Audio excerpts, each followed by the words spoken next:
Okay, I'm Drew Edwards, and I'm here to talk to you today about why Brazilian Jiu-Jitsu is the most effective martial art in the world. First, I'll start off with what is Brazilian Jiu-Jitsu. Brazilian Jiu-Jitsu is a martial art that it focuses mostly on ground grappling techniques and submission moves rather than striking, such as punching and kicking. Just to give you a little bit of history behind it, in the early 1900s, it was brought over to Brazil from Japan. And the Japanese guy that came over taught it to a politician's son in exchange for a political favor. Well, he taught his brothers, and it was the youngest brother, Elio Gracie, who really took jiu-jitsu and transformed it into a martial art that could be used by smaller people, women, and all kinds of other things like that, to make it more effective than what it used to be, because what it used to be was it relied on strength and speed, and Elio Gracie, who was a smaller guy, transformed it to really be applicable to somebody that was smaller in a street fight scenario or self-defense situation. So the first point that I'd like to make is that Brazilian Jiu-Jitsu or Gracie Jiu-Jitsu really has a good track record. Back in Brazil, before it came to the United States, they used to have closed door fights, basically no holds barred fight between a representative from, let's say, karate, and he would make them fight somebody from jiu-jitsu. And every single time, the fight would go the same way. The jiu-jitsu guy would get him on the ground. Well, he'd avoid getting knocked out, close the distance, get him on the ground, and finish him. And then after these closed doors fights, it gained popularity in Brazil, and they would have Vale Tudo fights in a public arena in front of hundreds and sometimes thousands of people. And in these Vale Tudo fights, there was no time limits, there was no weight classes. You could have a little guy versus a big guy.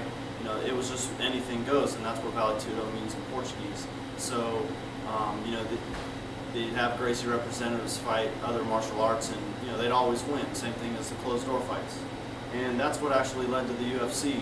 When the Gracies brought jiu-jitsu to America, they wanted to prove to the world that jiu-jitsu was effective against any martial art, with a person of any size. So the first UFC started in '94 or '93. Actually started by Jorge Gracie, and he sent his smallest brother, Royce Gracie, in, and he pretty much dominated the first 3 or 4 UFCs and changed the world. It changed martial arts, it changed sports entertainment, and we all know how popular UFC is today, and it was all because of that.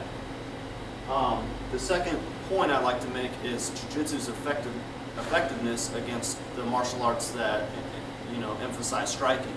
Let's say you've got a guy that's my size. I'm about 5'8", 5'9", 140 on after a heavy Thanksgiving dinner. I'm a pretty small guy. If I had to fight somebody twice my size, the chances of me trying to punch and kick and trying to knock him out are very low.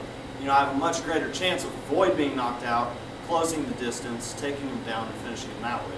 So in a real street fight situation, you have to look at all the aspects.